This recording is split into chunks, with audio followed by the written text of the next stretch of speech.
Mis queridos estudiantes, tengan ustedes muy buenos días. Bienvenidos nuevamente a nuestra aula virtual a distancia, que la van a ver un poco renovada. Esto para motivarles a ustedes que sigan de alguna manera cumpliendo con las actividades que se les va asignando a medida que vamos avanzando. Recomendarles que no se descuiden, ya queda poco tiempo para la finalización. Y felicitarles también a los que han cumplido, han hecho todas sus obligaciones. Hoy vamos a avanzar el tema número 4, que voy a ir anotando en el pizarrón y explicar. Entonces comenzamos de esta manera. Tema número 4, por los senderos de la ética. Título 1, deberes personales. Los deberes básicos de una persona son 4 y los vamos a ir desglosando a continuación. El primer deber personal es atender debidamente la salud, guardando normas con respecto a la alimentación, ejercicio, descanso, sueño y demás cuidados necesarios para ello. En esta época de pandemia que hemos vivido a nivel mundial, pienso que se ha debido tomar en cuenta, cada uno ha tenido y tiene todavía el deber de seguir atendiendo como corresponde a la salud. 2 es ese deber personal, no quitarse la vida. Ese deber prohíbe el suicidio. El hombre no se ha dado la vida a sí mismo, ¿verdad? Por lo tanto, no tiene derecho a disponer de ella. El que se suicida hace una ofensa a la sociedad, la perjudica por el mal ejemplo y abandono del deber. No dar rienda suelta a sus apetitos e inclinaciones. Esto nos quiere decir que debemos actuar con templanza o moderación. La razón debe poner moderación en las operaciones y pasiones de orden sensible. La templanza impone la moderación en los deleites del gusto y del acto. Defender una buena reputación. Debemos defender una buena reputación, entendiéndose por reputación a la opinión que se tiene de una persona. Por lo tanto, no es bueno la injuria, la calumnia, relucir secretos que manchan la imagen de los demás. Son acciones que nos toman en violadores de este derecho. Entonces, esos son los 4 deberes personales. Subtítulo 2, deberes sociales. 2.1, el servicio al bien común. Para esto, me gustaría preguntarles, ¿ustedes sienten la necesidad de servir al prójimo en todo momento? Ahí ustedes piensan y analizan si necesito ayudar o no necesito. Entonces los dejo a su criterio para que puedan pensar. O por ejemplo, les puedo interrogar, ¿no? Después de hacer un favor a alguien, ¿cómo les queda su conciencia? Y en el colegio, ustedes experimentan eso a diario, al hacer el favor de prestar el cuaderno para que un compañero se ponga al día, o tal vez no lo quieren hacer. ¿Cómo queda la conciencia tras ese acontecimiento. Luego, si tal vez realizan un favor, tienen una conciencia tranquila, esperan ustedes algo a cambio de un favor que realizaste. O sea, estás esperando algo a cambio. O sea, si das, también te tienen que dar eso si lo esperas. A ver, eso los voy a dejar para que ustedes analicen y vayan pensando. Con la denominación de bien común, jóvenes, hacemos referencia a lo más preciado para la sociedad: el conjunto de libertades, bienes y servicios que hacen posible el bienestar espiritual y material de las personas dentro de la sociedad en la que viven. Alguien llegó a decir que el bien común es aliquid divinium, ¿no? Que significa algo divino. Otro manifiesto que después de Dios era lo más importante para el género humano. Por tal motivo, el desarrollo de la persona debería centrarse en la comprensión de lo que es el bien común y en el reconocimiento de la necesidad de cooperar con él, además de entender la obligación de mantenerlo y acrecentarlo. Subtítulo 3. Condiciones sociales externas.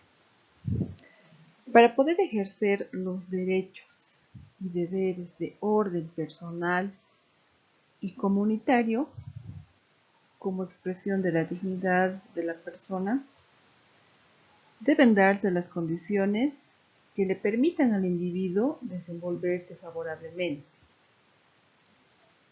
Eso quiere decir que tiene que existir un adecuado clima social, el cual sostenga la implantación y el mantenimiento del orden público,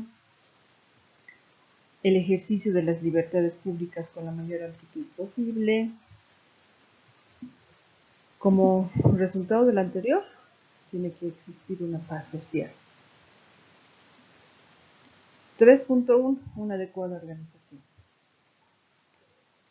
Para que este proceso sea alcanzado, se precisa de 4 elementos integrantes, que son el 3.11, un ordenamiento jurídico. Este debe servir de apoyo externo, de defensa y de protección. Es la garantía externa del bien común. Cuando tal orden está cimentado sobre el orden moral, garantiza y respeta los derechos de las personas. Un ordenamiento económico que organice la actividad económica de tal manera que pueda permitirse el desarrollo económico y su correspondencia con el progreso social. Del mismo modo, debe facilitarse los medios que permitan una justa distribución de los bienes económicos, principalmente a través del pago de buenos salarios. Un sistema educativo. La educación es la garantía interna del bien común, porque una persona bien educada está preparada para actuar en favor del bien común. Así, es necesario que toda la población tenga un buen nivel cultural y que el Estado se preocupe por este aspecto esencial.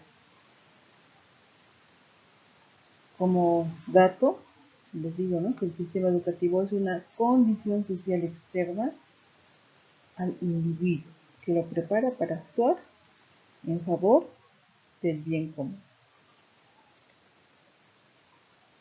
Punto 4. Un orden político. es necesario exigirle al Estado que haga lo posible por crear un equilibrio entre los principios de libertad, autoridad y bien común, además del reconocimiento jurídico y efectivo de los derechos humanos. Después de todo este análisis y consideración, podemos decir que el bien común es un bien superior. El bien común tiene que ver con todos los hombres, con todas las familias, con todas las sociedades, menores o intermedias entre el Estado y el individuo. A través del bien común practicamos la fraternidad y la auténtica solidaridad humana. Ya, entonces hemos repasado justamente esas condiciones sociales externas para que exista un bien común. Subtítulo 4. El deber de buscar la felicidad. Aquí igual me gustaría preguntarles, por ejemplo, ¿ustedes cómo manifiestan o demuestran su felicidad? Quizás me gustaría también preguntarles si son felices, qué les hace falta, o si luchan por ser felices, o están esperando que la felicidad llegue por cuenta propia.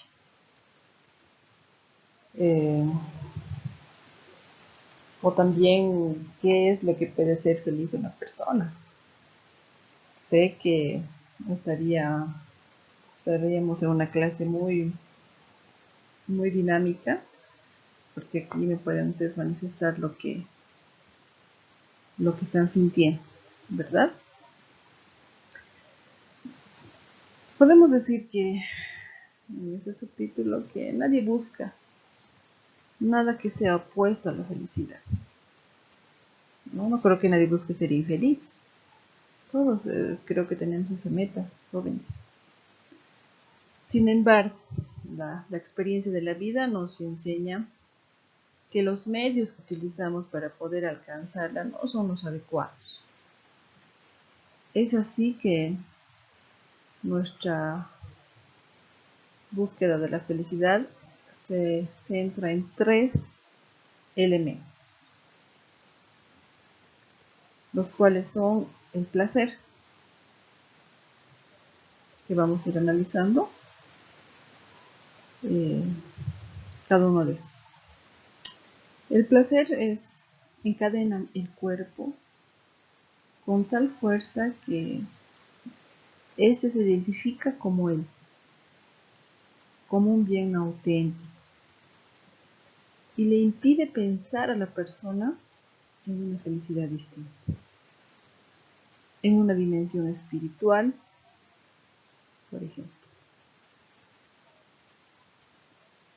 Además, detrás del fruto del placer viene una profunda tristeza, que si no anula la mente, por lo menos perturba y embrutece. Entonces es un elemento en el cual supuestamente está centrado la felicidad. Tenemos lo que es la reputación, la cual distrae mucho al alma, ya que supone que es el bien en sí. La persona depende de una imagen efímera y del qué dirán permanentemente. Y ahí es donde se pierde su libertad y autenticidad. La riqueza nos hace creer que cuanto más se tiene, más es, y por consiguiente, más queremos poseer. Y si fracasamos en el intento, nos vemos sumidos en la más profunda de las aflicciones. Caemos en la ilusión de que tener es ser, cuando en realidad la persona no vale por lo que tiene, sino por lo que es, en su vida interior y en su calidad humana. Entonces, ¿qué es la felicidad? Nos preguntan, porque les reitero, para muchos es la concentración de estos tres elementos. Entonces, para descifrar esta palabrita, felicidad, muchos pensadores a lo largo de la historia de la humanidad han relacionado la felicidad con los bienes de la naturaleza, con lo divino,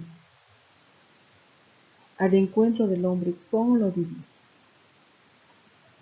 Estas ideas permiten dar una definición aproximada de lo que es la felicidad en realidad. La felicidad es el estado de ánimo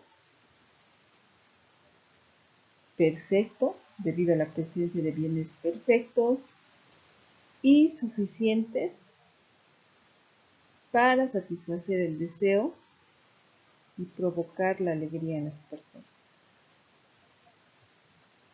Sin embargo, es bueno recordar que este estado necesita ir acompañado de la búsqueda del bien absoluto, que es Dios. 5. Deberes paternales, conyugales y filiales. Aquí puedo interrogar, por ejemplo, ¿qué significa tu familia para la sociedad? O también le pides algo a tu familia. Quizá, ¿qué espera tu familia de ti? ¿O cuál es el mayor derecho que le pides a tu familia? O finalmente, ¿cuál es la mayor obligación que tienes con tu familia?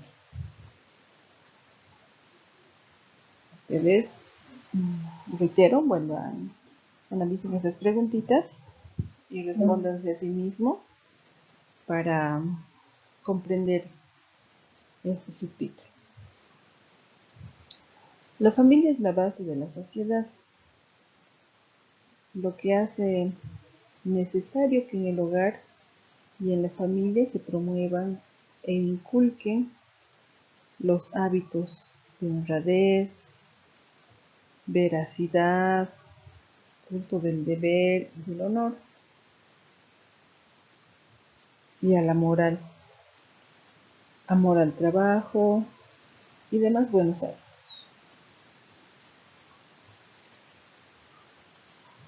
Engrandecer y perfeccionar la familia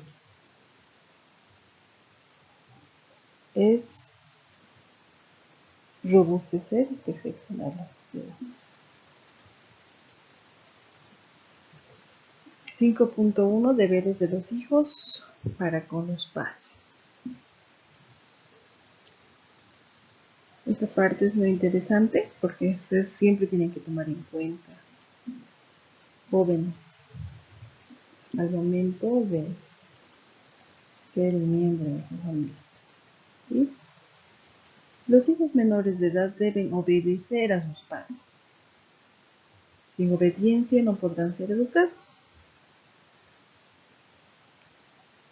Los hijos deben cumplir las tareas de amor y respeto enseñadas por sus padres y agradecerles por los beneficios que de ellos han recibido.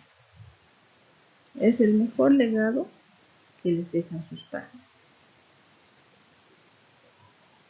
También los hijos están obligados a ayudar a sus padres, moral y materialmente, en sus penas y necesidades.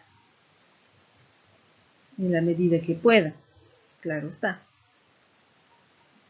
Deben ser y sentirse útiles en el hogar. Esa parte es muy interesante y tienen que aplicarlo en su diario vivir. Ahora tenemos deberes de los padres para con los hijos. En un primer ámbito podemos mencionar como sus deberes, darles amor y seguridad. Darles educación, alimentación, salud y todos los bienes básicos para una vida digna. Vigilarlos, cuidarlos, corregirlos y darles buenos ejemplos. Respetar y cultivar en ellos el uso de sus derechos universales. Hacerles entender que el hogar les pertenece, que es obligación también de los hijos velar por su grandeza. En este entendido, hay mucha polémica en esta época de crisis, porque han salido varios niños a las calles a pedir limosna y hay bastante crítica también de la sociedad, que no puedes traer hijos al mundo si no les vas a dar una vida digna, porque los vas a traer a sufrir, a mendigar, a pasar necesidades. Es una situación muy crítica, jóvenes, que ustedes tienen que analizarla bien, tanto los jóvenes como las señoritas, puesto que a veces se hacen padres a muy temprana edad y justamente les traen a esas penurias. Entonces, si yo quiero tener mi familia, mi hogar, mis hijos, primero tengo que ver cómo voy a mantenerlos, cómo van a vivir, etcétera, etcétera, ¿no? Entonces, una responsabilidad muy grande que los padres tienen para con los hijos.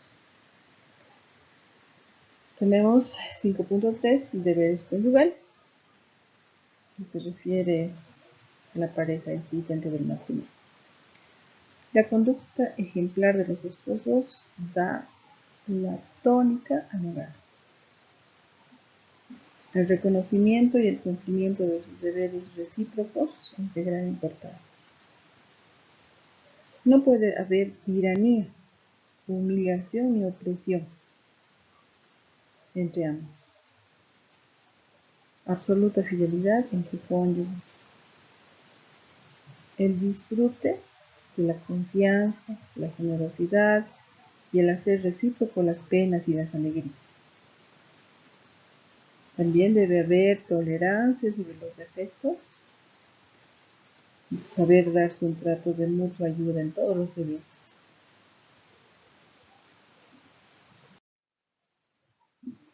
Seis deberes democráticos. 6.1 El valor de la democracia en la historia. La democracia significa el predominio del pueblo en el gobierno de un Estado. Por lo tanto, expresa una forma de gobierno y un estilo de vida.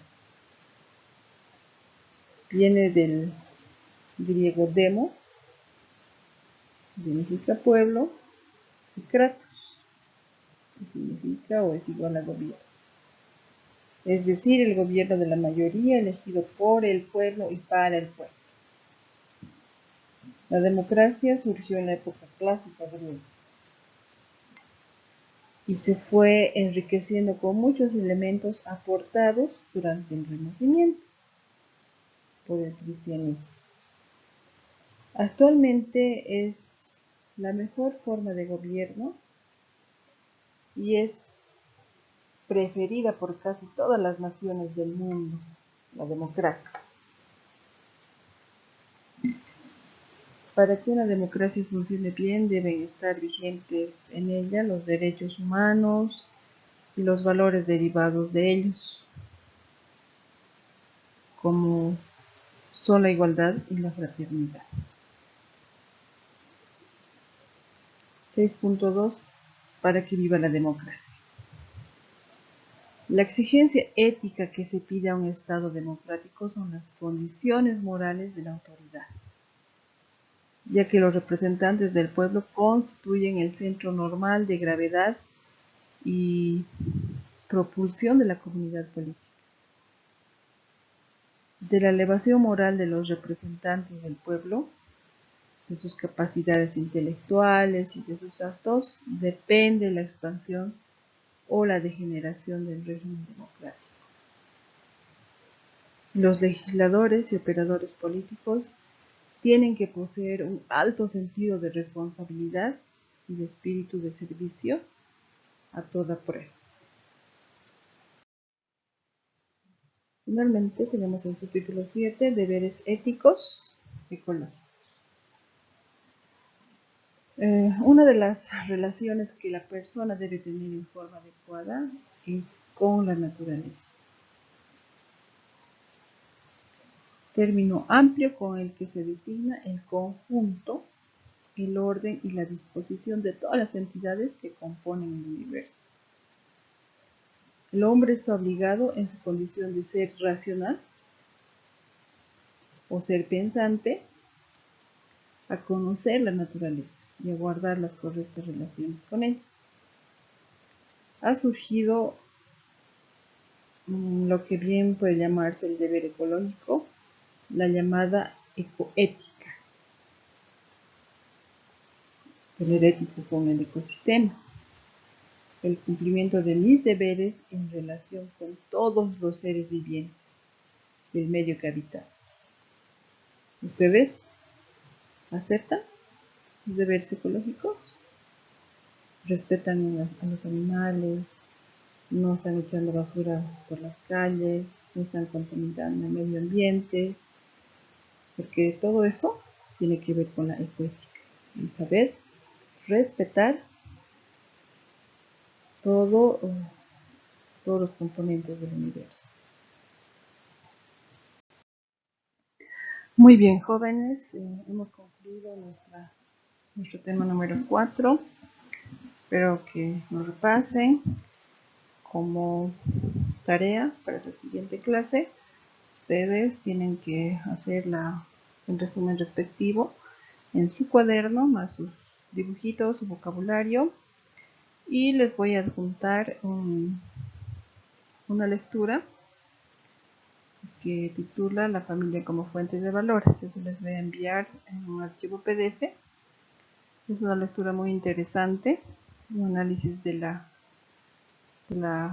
realidad de las familias bolivianas. En este sentido, van a tener ustedes como tarea leer las hojas para la siguiente clase, más su cuaderno. La siguiente clase vamos a trabajar justamente con lo que ustedes van a repasar en esa lectura.